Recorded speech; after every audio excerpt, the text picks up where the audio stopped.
ناظرین، بریک سے پہلے ہم بات کر رہے تھے ڈاکٹر مسز آصف ضیاء اختر کے ساتھ اینٹی نیٹل وزٹس کے بارے میں. آئیے بات چیت کا سلسلہ آگے بڑھائیں. ڈاکٹر صاحب، جیسے کہ بات ہو رہی تھی کہ ماں کا بلڈ گروپ اگر نیگیٹو ہو تو اس کے اندر بھی 72 آورز میں اگر ابارشن وغیرہ ہوتا ہے یا ڈلیوری ہوتی ہے تو ایک دوا دینے کی ضرورت ہے یا اینٹی ڈی دینے کی ضرورت ہے، اور نیکسٹ پریگننسی پہ بھی بلڈ گروپ کا معلوم ہونا بہت ضروری ہے. جی ڈاکٹر صاحب، اسی طرح سے اگر بات کی جائے کچھ نیوٹریشنل ڈیفیشنسیز کی جو کہ خواتین میں بارہا نظر آتی ہیں، جیسے آئرن ہو گیا، فولک ایسڈ ہو گیا، جس کو بار بار ریکمینڈ کرنا پڑتا ہے.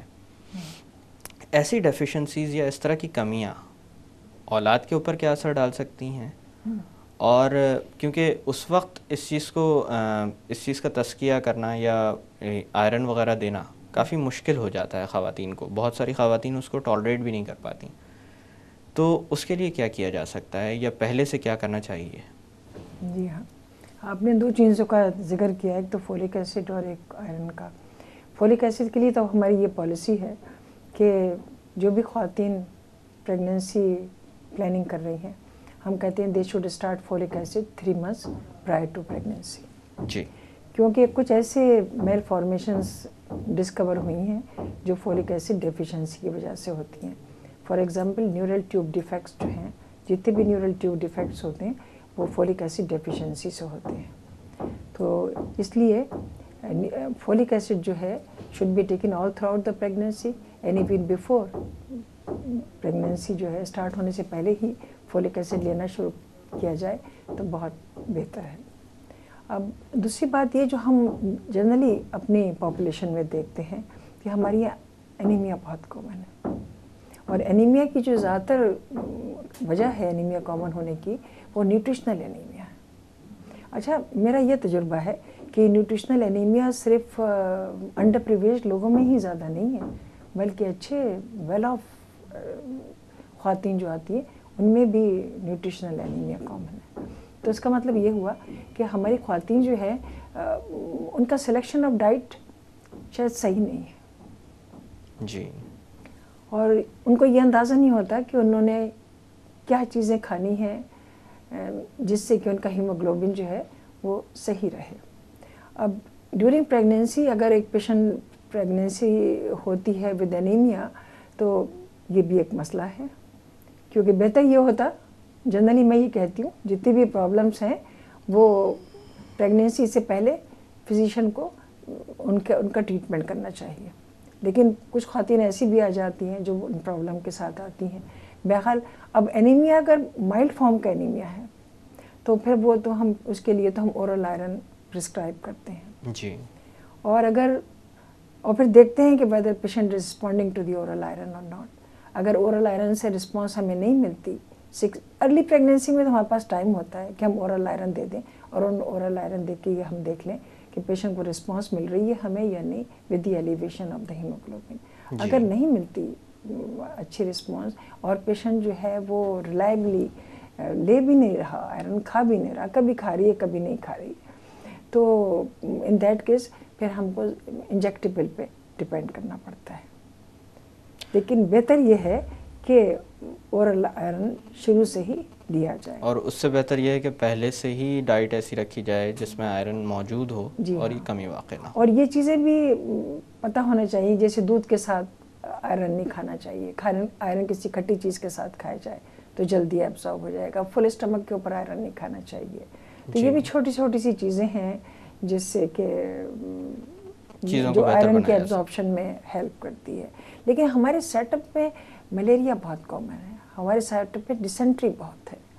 تو اگر آپ ہمارے ان پیشنٹ پہ جائیں جو سلمس میں رہتے ہیں فار ڈائریا، ڈسینٹری، ملیریا، ان کی وجہ سے ان کے اندر آئرن کی وجہ سے ان میں آئرن ڈیفیشنسی بہت ہو جاتی ہے. جی، تو آئی تھنک سب سے بڑی بات یہ ہے کہ شاید ہم کو ان کو وہاں پہ کاؤنسل کرنے کی ضرورت ہے کہ ان کو کس طرح سے اپنے آپ کو ملیریا سے اپنا بچاؤ کرنا ہے، کس طرح سے ان کو اپنی ڈسینٹری سے پانی بوائل کر کے پینا ہے، پانی صاف ستھرا پینا ہے. تو آئی تھنک یہ کیئر بہت ہی بیسک لیول پہ ہمیں اسٹارٹ کرنی چاہیے. کرتے ہیں، کر رہے ہیں، اور انشاءاللہ جو ہے رزلٹ بھی اس کے مل رہے ہیں. ڈاکٹر صاحب، اسی طرح سے اگر بات کی جائے ویکسینیشن کی، کیونکہ آج کے دور میں ہم لوگ prevention is better than cure, اس جملے کے اوپر سب سے زیادہ توجہ جی دینے ہاں لگے ہیں. بالکل. تو اس حوالے سے کیونکہ پریونشن کا سب سے بہترین طریقہ ویکسینیشن کنسیڈر کیا جاتا ہے, جی یا یوں سمجھ لیں کہ اس زاویے پہ انسان نے سوچنا ہی تب شروع کیا جب یہ چیز ویکسینز سامنے آئیں. جی. تو اس حوالے سے پوچھنا چاہوں گا کہ ڈیورنگ پریگننسی کیا کوئی ویکسینز بھی دی جاتی ہیں خواتین کو؟ جی ہم بڑی لمیٹڈ ویکسینیشنز کرتے ہیں پریگننسی میں, اور جو لائیو وائرسز کی جو vaccines based on live virus وہ نارملی ہم پریگننسی میں نہیں دیتے. لیکن جو ہم جو ضروری طور پہ جو ہم ایک تو ہم امیونائزیشن کرتے ہیں ٹاکسائڈ کے اگینسٹ, کیونکہ تاکہ ٹیٹنس نہ ہو بچے کو پیدائش کے بعد. اور دوسری جو اب ہمارے لیے بڑی امپورٹنٹ ویکسینیشن ہو گئی ہے وہ اگینسٹ ہیپیٹائٹس بی ہو گئی ہے, کیونکہ سب کو معلوم ہے کہ ہمارے یہاں ہیپیٹائٹس بی بڑی تیزی سے پھیل رہا ہے.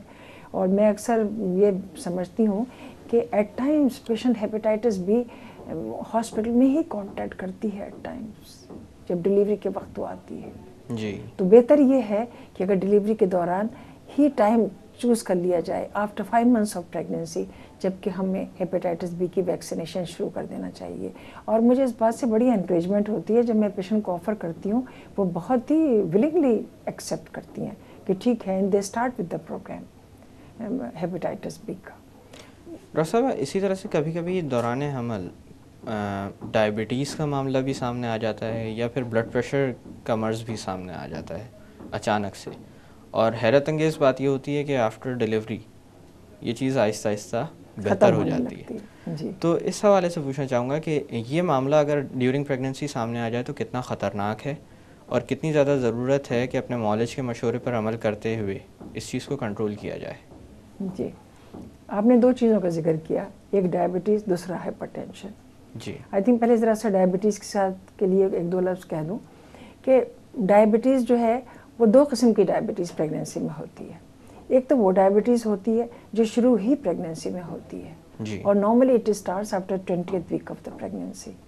اور دوسرے وہ پیشنٹ ہیں جن میں کہ وہ ڈائبٹک ہیں even before they became pregnant, they were diabetic even long time before they became pregnant. اچھا, اب وہ پیشنٹ جو کہ آلریڈی ڈائبٹک ہیں, ڈائبٹیز ان میں ریکگنائز کی جا چکی ہے, ان کے لیے بڑی یہ بات اگین مینڈیٹری ہے کہ blood sugar should be normal before they conceive.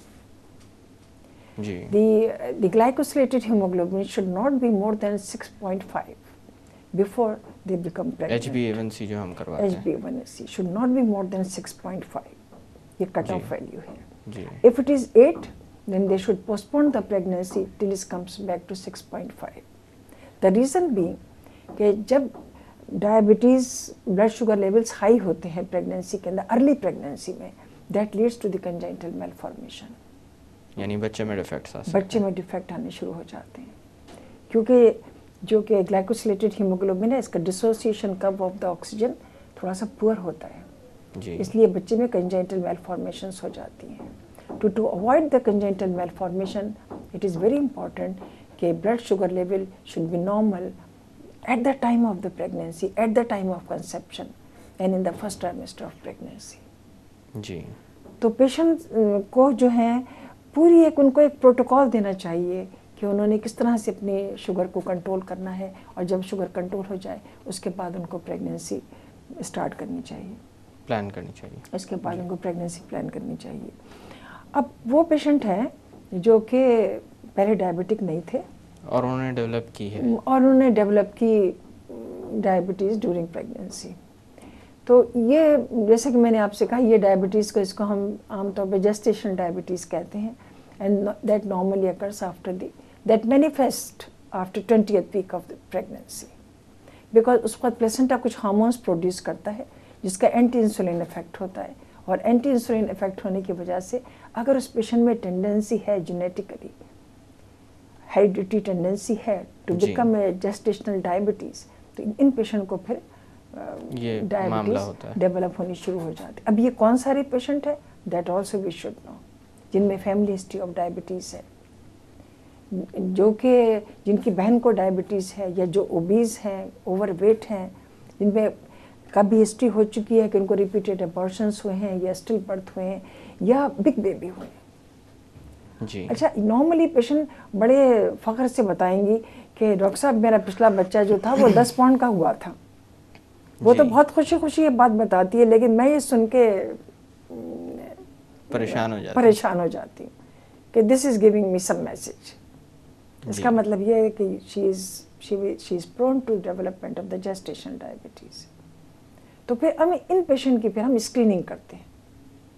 Screening کرتے ہیں ان سب پیشنٹ کی جن میں اس قسم کی ہسٹری ہوتی ہے, ان سب کو ہم بھی subject to the screening for the gestational diabetes. ان کی ہم یوزلی فاسٹنگ کرتے ہیں اور کچھ گلوکوز کا لوڈ دینے کے بعد پھر ہم ان کی شوگر چیک کرتے ہیں, تاکہ گلوکوز کا لوڈ دے کے یہ دیکھیں کہ whether the body is able to cope with this load or not. How much the body is able to cope with this load.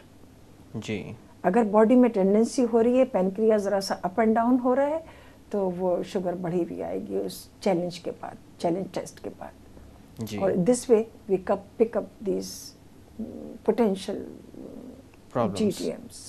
جی اور ان کو پھر ہم ان کو ڈائٹ کنٹرول بتاتے ہیں, ان کو ایکسرسائز بھی بتاتے ہیں.